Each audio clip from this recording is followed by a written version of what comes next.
Oi, gente, boa noite a todos. Que Jesus nos abençoe, a todos os que estão em casa também, né? Vamos a mais um encontro, onde vamos aprender para melhor servir. Nós sempre começamos as nossas atividades com alguns recadinhos iniciais, né? Então vamos pedir, por favor, para que os amigos que puderem desligar o celular, tá bom? Para conforto de todo mundo. E informar que, graças a Deus, as obras do nosso salão, né, elas já estão bem adiantadas, né? Bem adiantadas mesmo, graças a Deus. A gente está aqui provisoriamente, né, fazendo as nossas reuniões aqui nessa sala, mas a previsão é para que a gente inaugure agora em maio, né, no começo de maio. Então, por exemplo, nós vamos ter essa inauguração ela pulverizada em 3 dias. Então, a reunião pública da terça-feira, no dia 2 de maio, já vai ser no Salão Novo, né? Nós temos também um encontro das quintas-feiras, né? Também vai ser no Salão Novo, e no próximo dia 6 de maio, o encontro desse evangelho também vai ser lá, tá bom? A gente ainda continua em campanha, as pessoas que puderem, que quiserem, né, contribuir, é só procurar a diretoria, que aí a gente vai falar os canais que essa contribuição pode ser feita, beleza?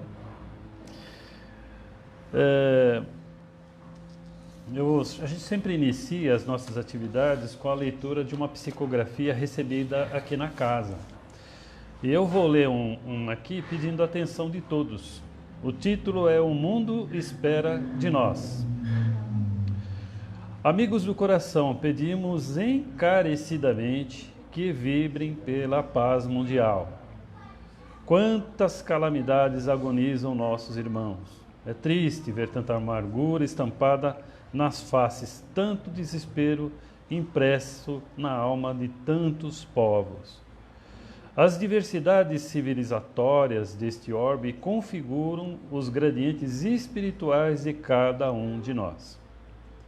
Estamos escalonados neste hospital-escola, que é a nossa terra querida, que mais exprime, na atualidade, a penitenciária, onde nos apresentamos deficitários de normas e regras morais e éticas.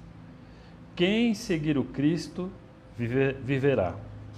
Vamos adiante, comungando com Ele, seguindo seus passos, seus exemplos e praticando o amor, lei de Deus. Mais paz, mais pacificação nas atitudes. Vamos silenciar o que não deve ser dito e revelar o que deva ser revelado na verdade conciliatória, suave e harmônica.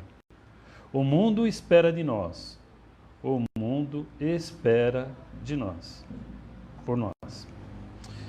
Foi recebida pela Elaine no começo desse ano, uma companheira muito querida aqui da casa. Eu vou fazer uma rápida oração e vou pedir para que os irmãos, por favor, me acompanhem. Elevemos o nosso pensamento a Jesus, nosso Redentor. Senhor Jesus, Mestre querido, eu e meus irmãos, agradecidos a Deus, nosso Pai e Supremo Criador, por este encontro fraterno, pedimos, Senhor, para que abençoe o nosso propósito deste encontro, em que procuramos aprender para melhor servi-lo. Abençoe o nosso querido companheiro Leandro, irmão muito querido e amado por todos aqui, que vai nos despertar para o Teu Evangelho e Suas palavras. Nos abrace, Senhor, com a Sua paz. Graças a Deus.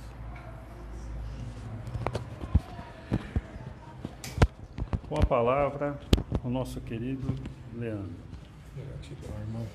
Pode pôr. Obrigado.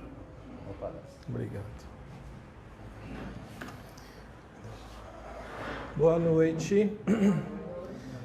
Que Deus continue abençoando a todos nós, não é? a toda a nossa vida, a nossa alma, as bênçãos que Ele tem na nossa vida, o brilho que cada um de nós traz no olhar, as propostas de vida que nós temos, né, de Deus para a nossa vida. Que Jesus esteja aqui e Ele está, né, é certeza, a nos abençoar mais e mais. E que em nome de Jesus, esses minutos que a gente vai passar junto, sirva para a gente crescer um pouquinho mais, se iluminar um pouco mais, aumentar a nossa fé, né? E aumentar a nossa resignação, que é o assunto de hoje. Evangelho segundo o Espiritismo, capítulo 5, itens 12 e 13. Esse capítulo chama Bem-aventurados os aflitos. Como é que numa frase pode estar bem-aventurado e aflito na mesma frase? Jesus disse, tende bom ânimo, né? Que no mundo tereis aflições. A gente está num planeta de expiação e prova, não é segredo para ninguém. Graças a Deus, estamos passando para um mundo de regeneração, onde tudo vai ser melhor, graças a Deus. Na criação de Deus, tudo evolui, inclusive a gente. Mas a gente precisa acompanhar. A resignação vai ajudar a gente a acompanhar melhor isso.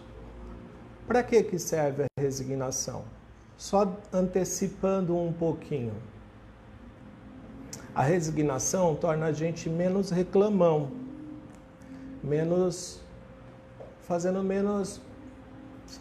estando sem murmurar, né?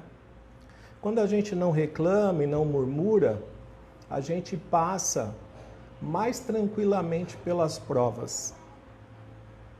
A resignação ajuda a gente a diminuir o sofrimento. Dor é uma coisa, sofrimento é outra. A dor é real. O sofrimento depende do modo que a gente lida com a dor. E é disso que vem falar a resignação.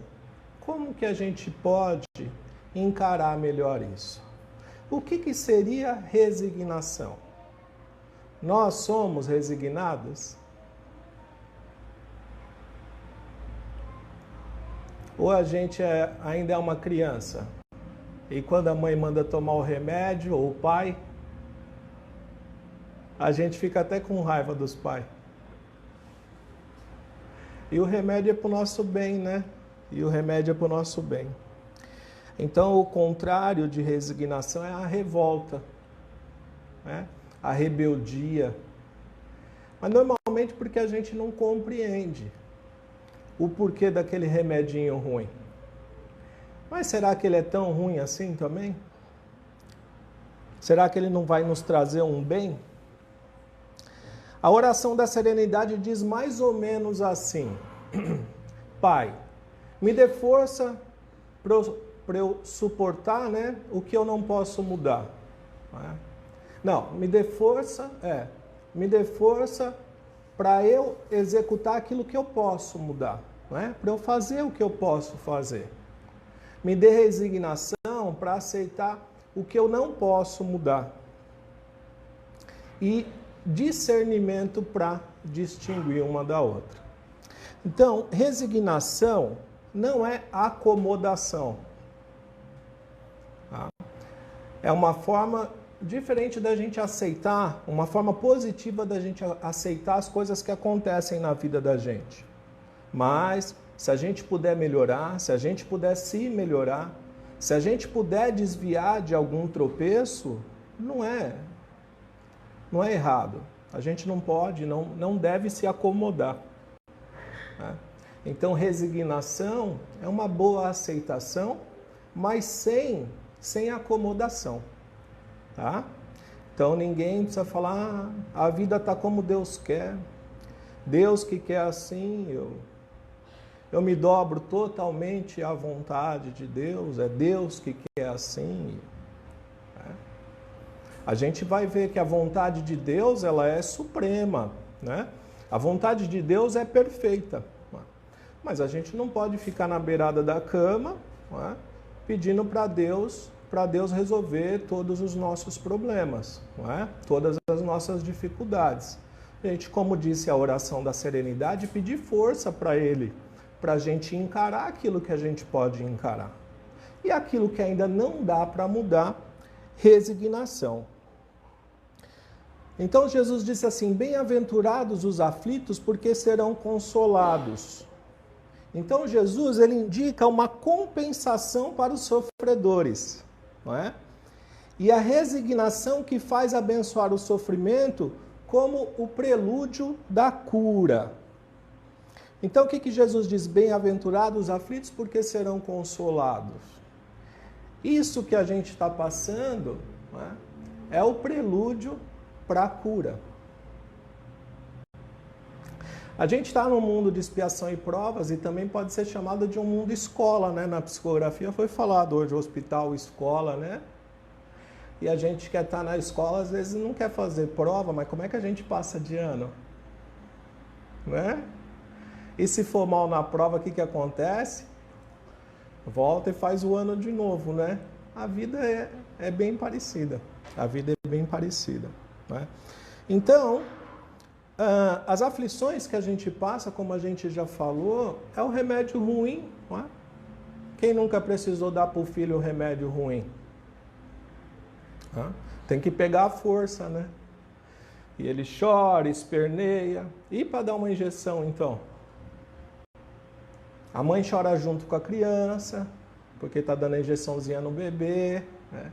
Mas dá. Se tiver que segurar, segura, né? Então, Deus sabe o que a gente precisa. Não é? E se precisar se dar uma seguradinha, Ele segura. Não é? As dores são as dívidas de nossas faltas passadas, que quando a gente suporta pacientemente, nos poupam de séculos de sofrimento em vida futura. Então, se a gente conseguir suportar pacientemente as nossas dores, a gente está se poupando de muitos sofrimentos em vidas futuras. Tá? Ou seja, é mais um benefício, é mais um motivo de resignação. Se a gente brigar, se a gente se revoltar, a gente aumenta o problema, a gente aumenta o sofrimento. Não é? As faltas. Bom, só mais uma coisinha. Importante lembrar também que a gente é o resultado das nossas obras. Né? Então, assim, Deus está dando o remédio, Deus... A gente é o resultado das nossas obras. Se a gente adoeceu a ponto de precisar do remédio, foi a nossa conduta, foram as nossas escolhas. É difícil aceitar isso às vezes, mas a melhor maneira da gente fazer nossa transformação é aceitar que a gente é 100% responsável por tudo que acontece na nossa vida, por tudo que a gente faz e por tudo que acontece na nossa vida. Na Terra, irmãos, não há vítimas. Não há vítimas na Terra. Tá?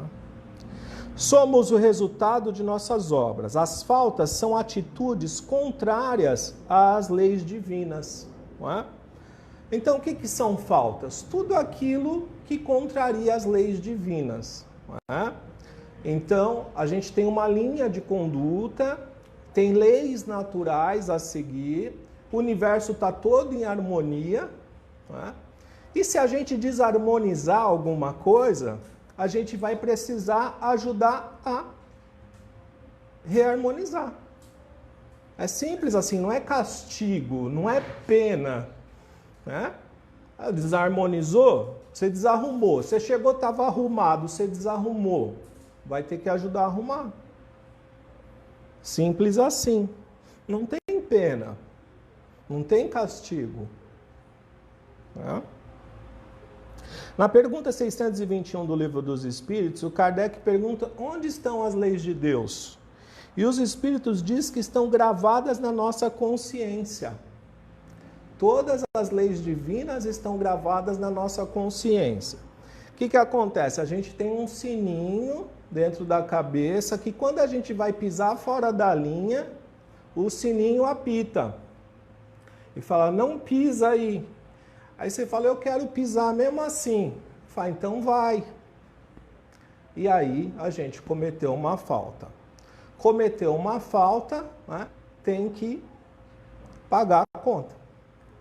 Simples assim. Então não tem como a gente falar que não conhece as leis divinas, né? Sem contar que a gente conhece Deus, Jesus, o Evangelho e o Consolador, que é o Espiritismo.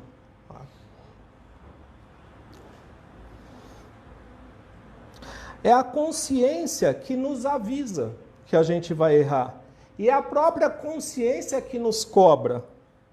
Não existe um Deus vingativo e punitivo. Isso aí acabou lá na época de Moisés. Jesus trouxe para nós um Deus de amor. Você vai dar injeção no seu filho, ele está sofrendo, não é? Mas você sabe que é para o bem dele.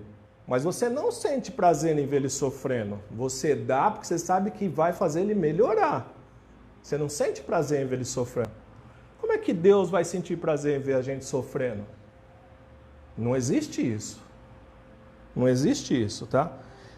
Deus não se compraz ao nosso sofrimento. E nem precisa ficar o tempo todo apontando para a gente, né? Apontando assim para a gente. Você errou, você fez, você vai ser julgado. Existem leis para isso. Por que chama lei? Porque não é uma orientação, é uma lei. E leis são feitas para ser seguidas pela inteligência suprema do universo que é Deus. Com muito amor, com muita bondade e com muita justiça. Para quê? Para o andamento harmonioso das coisas, não é? O nosso sofrimento é como se fosse uma dívida, da qual o nosso credor diz que se pagarmos ainda hoje 1/100º do valor devido, ele nos quita a dívida.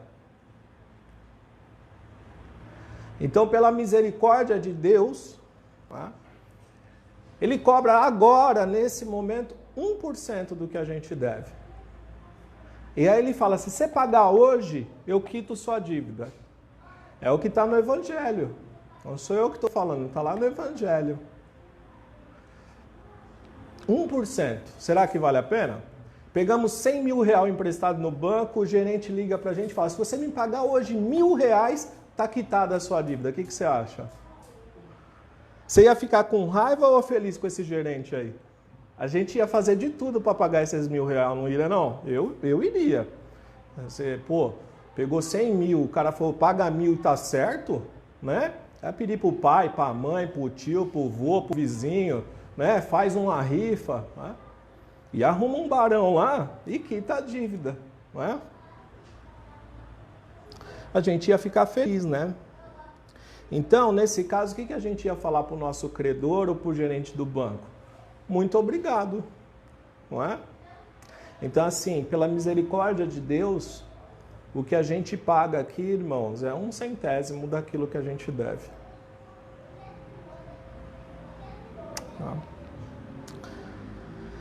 A falta de submissão à vontade de Deus, quando a gente reclama, quando a gente murmura, né? Se a gente não aceita que a gente merece as aflições, a gente está acusando Deus de injustiça. Sim ou não? Se a gente não aceita, a gente está acusando Deus de injustiça. Mas Deus é soberanamente justo e bom. Então o raciocínio não fecha. O raciocínio não fecha, né? Tá? Queria aproveitar para dizer uma coisa que eu ouvi há um tempo atrás, faz muito sentido. Reclamar. Reclamar.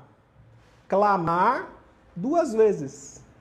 Toda vez que você reclama, toda vez que a gente reclama, a gente está pedindo para acontecer aquilo de novo. Você está reclamando. Você está pedindo. Então, até por isso também não é bom a gente estar reclamando. O que Paulo disse para nós? Em tudo dai graças. Né? Em tudo dai graça. Quando a gente agradece, a graça desce. Quando a gente reclama, a gente clama 2 vezes. Em um dos livros da Bíblia, se eu não me engano, é em Jó, ele fala assim, o que eu temia me sobreveio. Se preocupar é usar a nossa capacidade de criação para criar aquilo que a gente não quer.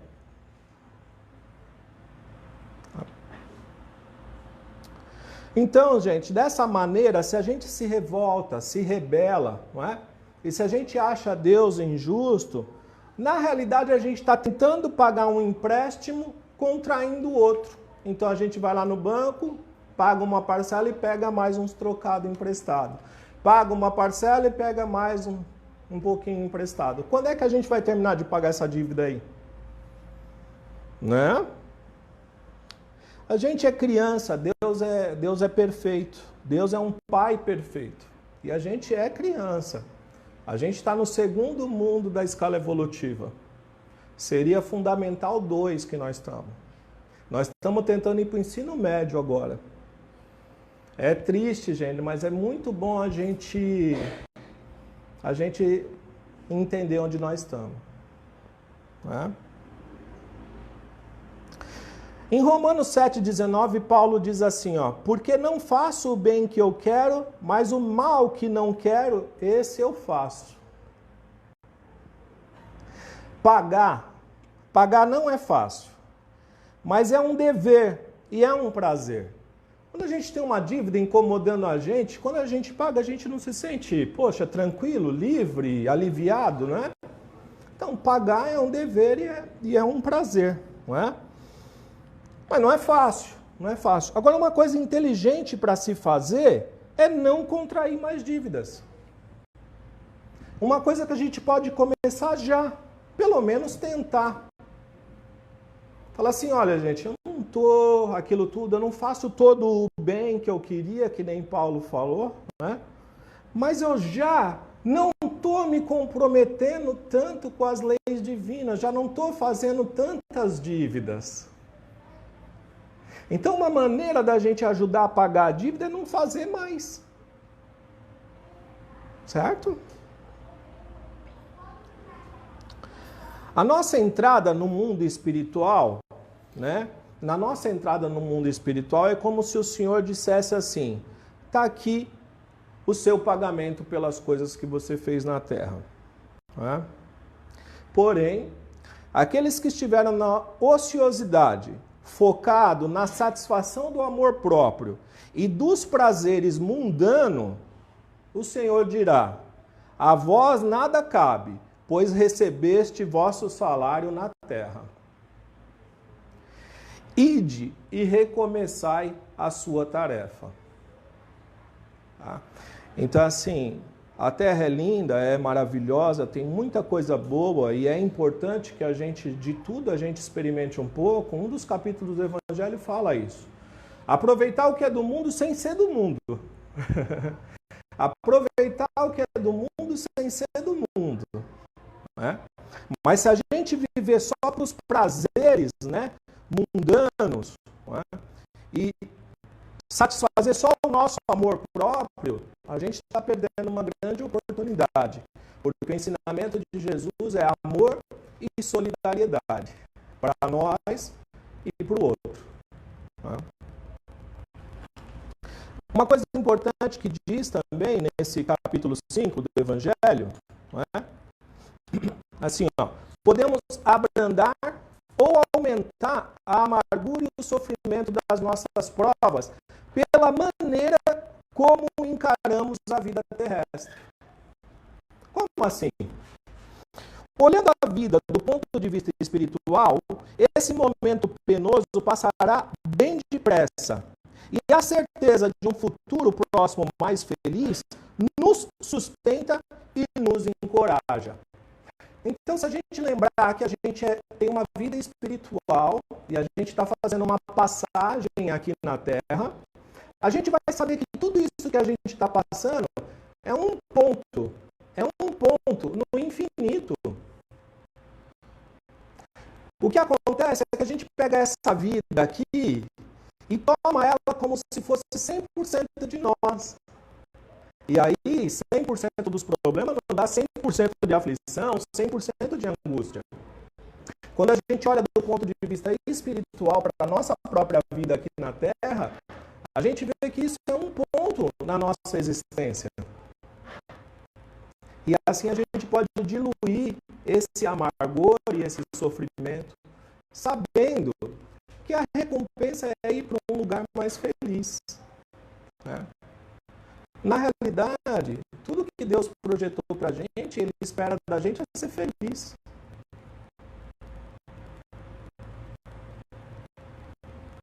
Então, se a gente acreditar nesse futuro mais feliz, também vai ajudar a gente a caminhar melhor, né?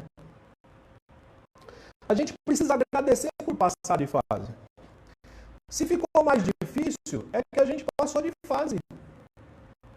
Olha que bênção. Antes a gente tinha provinha de Fundamental 1. Agora a gente está fazendo provinha de Fundamental 2 e já nós vamos fazer prova do ensino médio. Né? Quando a gente joga videogame, você passa de fase, você sabe que vai vir um chefe mais difícil que o anterior, não é? Ou não? Ninguém nunca jogou videogame? Só que você passa de fase, você fica triste ou fica alegre? Poxa, faz uma festa na hora que passa de fase, não é? É igual. Se ficou mais difícil, é que passou de fase. Se você passou de fase, você está melhor do que você estava antes.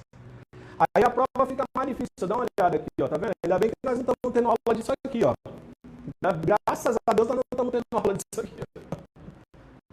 Mas as provas vão ficando mais, né? Por quê? Porque vai elaborar mais o nosso espírito, né? Vai trabalhar. Dizem que mar calmo nunca fez bom marinheiro. Né? O ouro se refina no fogo. O diamante é criado a altíssimas temperaturas e pressões no interior da Terra.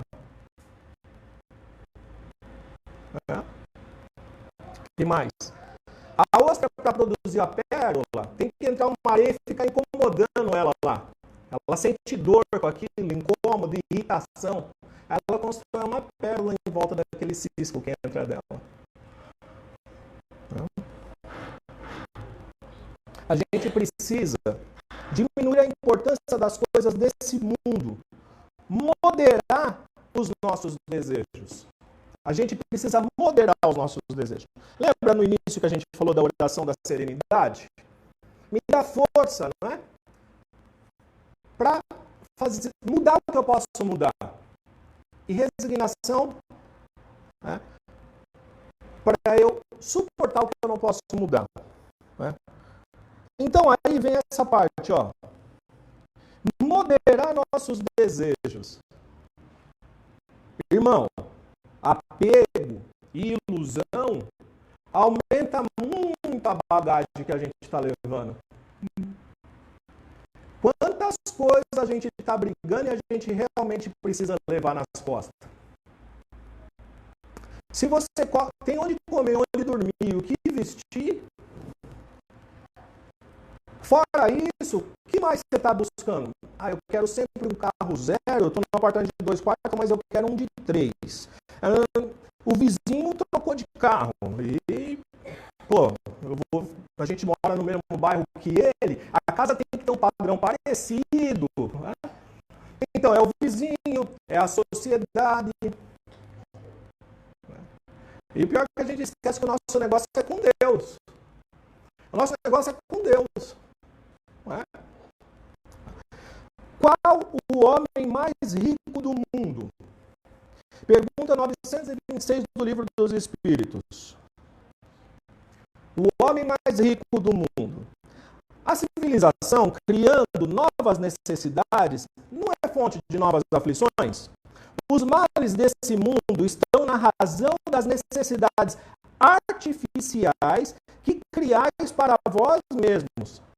Aquele que sabe limitar os seus desejos e ver sem cobiça o que está fora das suas possibilidades, poupa-se a muitos aborrecimentos nessa vida. O mais rico é aquele que tem menos necessidade. Se você tem necessidade de A, B, C, D, E, F, G, H, você vai ser pobre a vida inteira, porque você não vai sanar todas. A gente precisa ter menos necessidades. E aí eu me pergunto, não é? E pergunto pra gente, se a gente cuidar bem legalzinho mesmo da nossa família, do nosso sustento, legal, não é ficar dando a vida pelo trabalho, não. Cuidar numa boa.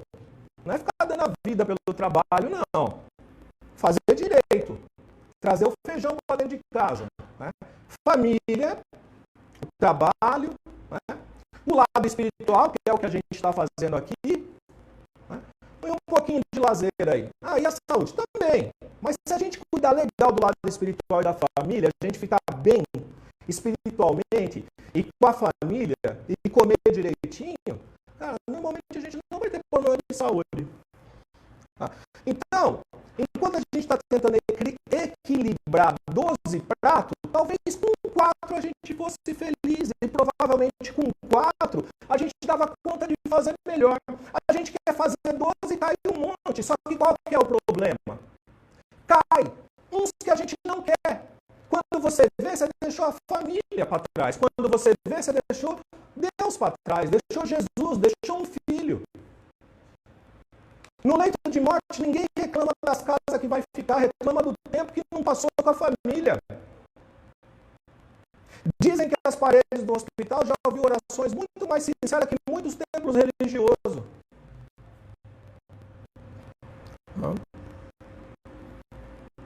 Contentar-se com a sua posição sem invejar dos outros. A inveja, o ciúme e a ambição tortura. A gente se tortura voluntariamente com isso, acrescentando misérias, angústias e sofrimento. Então, por causa da inveja, do ciúme e da ambição, a gente se tortura voluntariamente. Então, a gente tem 12 problemas? Não. A gente tem uns 4 ou 5, para falar a verdade. Qual que é o legal de entender isso? Gente, ninguém falou, não está escrito que a gente precisa equilibrar tantos pratos assim. Mas o que é legal quando a gente faz uma reflexão inteligente sobre isso? A gente pode escolher 4 ou 5 pratos que a gente quer cuidar direito. Quer cuidar com amor, com atenção. A gente vai escolher 4 pratos para cuidar. Vamos supor, é um exemplo, né? Isso não está escrito não, é o que eu estou falando. A gente vai escolher 4 pratos para cuidar. Dos 12 que a gente está que nem louco, tentando equilibrar. 8 pratos a gente vai escolher também. Para quê? Para deixar cair. Ninguém é super-homem, ninguém é super-mulher. Nós vamos escolher 5, 6, 7 para deixar cair. De propósito, pelo menos a gente vai deixar cair o que pode cair. Se a gente não escolher, vai cair os que a gente não quer. Entendeu? Eu acho essa parte muito importante, porque aquilo que a gente tem que passar, tem que passar. E a gente tem que pedir para Deus força e resignação. Mas quanta ilusão está fazendo a gente sofrer o que a gente não precisaria. Deus deixou o inimigo tocar na vida de Jó. Foi 42 capítulos de sofrimento. O livro de Jó tem 42 capítulos de sofrimento. Veio um servo e falou, perdemos isso, isso e isso, os cavalos, as cabras e mataram os funcionários. Ele nem terminou de falar, veio um outro e falou, pegou fogo lá onde a gente criava as ovelhas, queimou tudo, perdeu tudo, só sobrou eu. Veio o outro e falou, só sobrou eu. Esse não terminou de falar, veio um terceiro, falou, olha, teve um vendaval onde estava tendo uma festa na casa dos seus filhos, todos morreram. Foi 3 pancadas de uma vez, isso aí no segundo capítulo. Sabe o que ele falou? Deus me deu, Deus tomou, bendito seja o nome do Senhor. Deus me deu, Deus tomou, bendito seja o nome do Senhor. Leandro, você faz isso? Ainda não. Você vai fazer? Vamos, todos nós vamos fazer isso. É um exemplo de fé, de paciência e de resignação para a gente. Sabe o que acontece lá no capítulo 42 ou não? Não vou contar, vocês vão ver em casa. Estou brincando. No capítulo 42, Deus restitui tudo para ele. Em dobro. E fica a reflexão, Deus deu, Deus tomou. Deus tomou o quê? O que realmente é nosso aqui? O corpo não vai passar da sepultura. A escritura, talvez caiba a escritura no caixão, mas não sobe também. A casa, muito menos, não cabe no caixão. Né? O carro não cabe. É tudo emprestado. Olha que viagem a nossa. Olha que viagem a nossa quando a gente acha que as coisas físicas são as reais. Está escrito na Bíblia. O real é o que não se vê.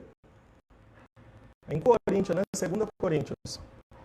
Não vou falar os versículos, eu não lembro de cor, mas é 2 Coríntios. O verdadeiro é o que a gente não vê. É isso que a gente vai levar. Olha que coisa louca, a gente vai ter que equilibrar os pratos que a gente não vê. É esses que é importante. Olha, né? Fica a reflexão aí.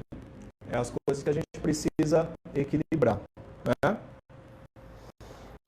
Existe uma mensagem aqui bem bonita, eu queria ler para vocês, do médium Francisco do Espírito Santo Neto. E ele recebeu essa mensagem do Espírito Hamed.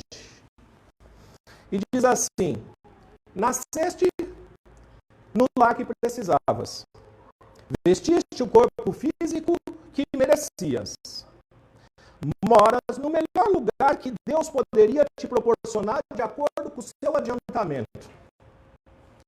Possui os recursos financeiros coerentes com as suas necessidades, nem mais nem menos, mas o justo para as tuas lutas terrenas. Teu ambiente de trabalho é o que elegeste espontaneamente para a tua realização. Teus parentes e amigos são as almas que atraístes com tuas próprias afinidades. Portanto, o seu destino está constantemente sob o seu controle. Tu escolhes, recolhes, eleges, atrai, busca, expulsa, modifica tudo aquilo que te rodeia a existência. Teus pensamentos e vontades são a chave de teus atos e atitudes. São as fontes de atração e repulsão da tua jornada vivencial. Não reclames nem te faça de vítima. Antes de tudo, analisa e observa. A mudança está em nossas mãos. Reprograma tua meta. Busca o bem e viverás melhor. Reprograma a tua meta, busca o bem e viverás melhor. Dito isso, eu quero finalizar fazendo uma advertência. O Ministério da Reencarnação adverte: nós não erramos de endereço. O Ministério da Reencarnação não erra de endereço. Obrigado, irmãos. Deus abençoe a todos. Amém.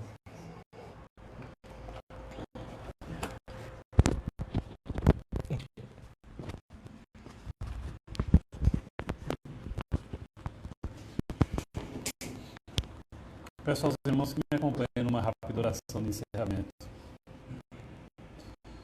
Deus, nosso Pai, Supremo Criador, em prece de louvor e de agradecimento, queremos te agradecer por tudo na vida, Senhor.